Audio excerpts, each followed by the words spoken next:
Assalamualaikum warahmatullahi wabarakatuh.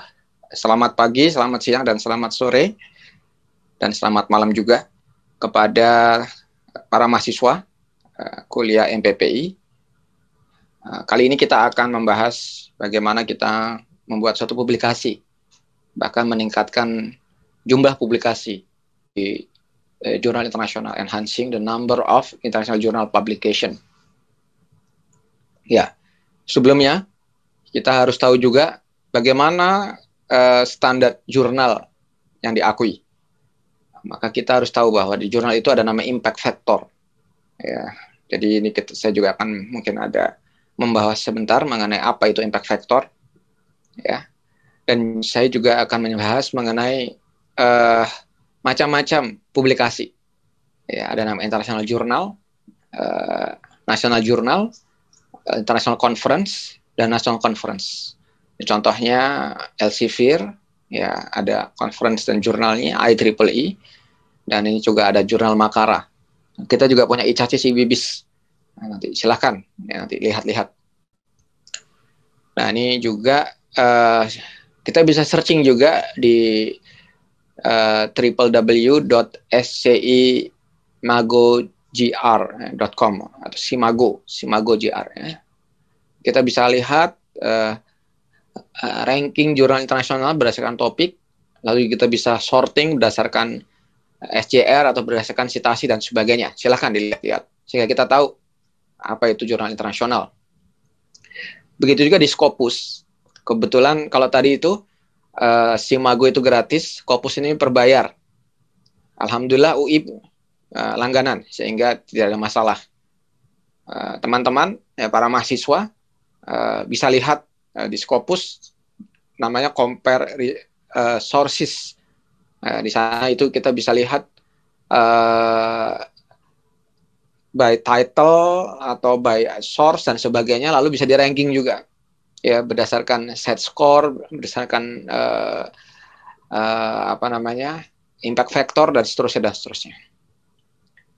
Nah, bahkan beberapa publisher, nah kalau IEEE sama Elsevier ini, khusus Elsevier ini dia punya publisher. Khusus IEEE ini dia bukan hanya saja di publisher ya, mungkin tapi ini saya mengatakan ini publisher. Dalam hal ini walaupun IEEE di sini saya tempatkan sebagai publisher. Ada namanya Elsevier, IEEE, Springer, ya itu juga punya fasilitas bagaimana mencari jurnal yang cocok. Ini sangat membantu. Nah, bahkan kalau di nasional kita pun juga ada pangkalan datanya. Ya, namanya di Sinta Ristek Dikti. Ya, ini Sinta ini Science Index ya untuk orang-orang di Indonesia dan juga jurnal yang ada di Indonesia. Silahkan dilihat-lihat. Kita sendiri ya di Fasilkom kita punya jurnal Jiki. Ya, jurnal ilmu komputer dan informasi ya, terakreditasi Sinta 2. Dan kita akan mencoba untuk menskopuskan. Begitu juga JSI. Dua-duanya sekarang berbahasa Inggris. Lalu apa itu impact factor? Ya, jadi impact factor adalah ya ranking ya, dari jurnal berdasarkan dari isinya. Ya, jadi peer review-nya ketat. Ya, dan ini adalah benchmark bagaimana reputasi dan berapa kali jurnal itu disitasi. Jadi keketatan dari jurnal tersebut dan bagaimana jurnal tersebut disitasi sama jurnal yang lain atau publikasi yang lain atau oleh para researcher. Sebenarnya ini banyak, silakan lihat di website ataupun di buku-buku ya, sudah banyak ini menghitungnya kurang lebih saya tidak akan detailkan. Lalu apa itu H-index? Jadi H-index adalah indeks mengukur produktivitas dan impact dari publikasi baik dari peneliti ataupun dari jurnal tersebut. Nah, ya. Ini hitung-hitungannya juga sama seperti matriks ya. Berapa jumlah paper yang dilihat, yang diindeks, yang disitasi, lalu akan dilihat berapa kali. Khusus untuk menulis jurnal, setelah kita mengetahui jurnal, maka sesungguhnya ada beberapa tadi. Ketatan itu dilihat dari isi jurnal tersebut. Nah, dari isi jurnal tersebut adalah biasanya dilihat dari apa itu namanya state of the art. Nah, state of the art ini yang harus kita tentukan dalam penelitian. Ya, jadi tujuan kuliah sekarang adalah memahami cara menentukan state of the art, menentukan kontribusi ilmiah dari penelitian, membuat matriks kontribusi dan cara penulisan artikel ilmiah.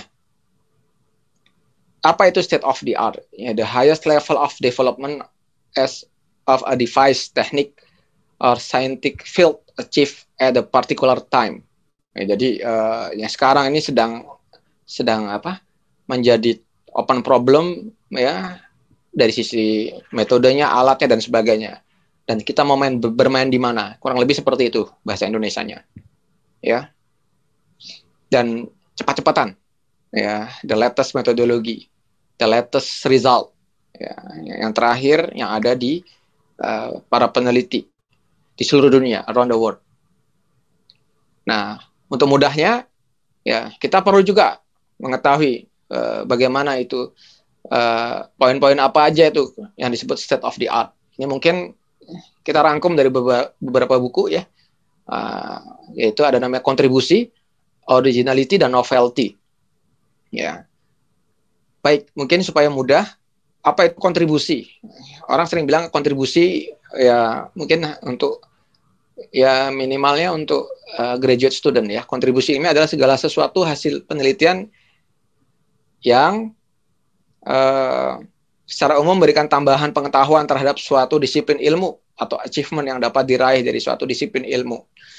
Contohnya laporan studi, implementasi teknologi, dan lain-lain. Kontribusi ya. Bisa ada nilai tambah. Lalu originality. Nah, ini mungkin untuk yang MIK, magister dan doktoral minimal harus ada originality walaupun di sisi yang lain, yaitu salah satu bentuk yang lebih spesifik dari kontribusi ilmiah yang merujuk kepada sesuatu yang belum pernah dikerjakan sebelumnya. Mungkin dari sisi datanya, metodologinya, analisanya, atau dari multidimensinya dan sebagainya. Contohnya teknologi pengenalan gangguan tidur dalam bentuk jam, yang mana belum ada mungkin ya selama ini. Lalu kita mau buat ini originally kita, the only one. Lalu novelty. Novelty adalah keterbaruan dalam kontribusi ilmiah yang secara spesifik menambah pengetahuan secara teoritis maupun praktek dari suatu disiplin ilmu. Jadi ada teori yang ditemukan dan diformulasikan dengan baik. Nah, itu namanya. Nah, itu yang biasa dilihat dalam publikasi ilmiah, terutama di jurnal internasional. Ya, jadi kalau tidak ada state of the art-nya, maka susah. Tapi kalau ada, maka itulah yang bagus.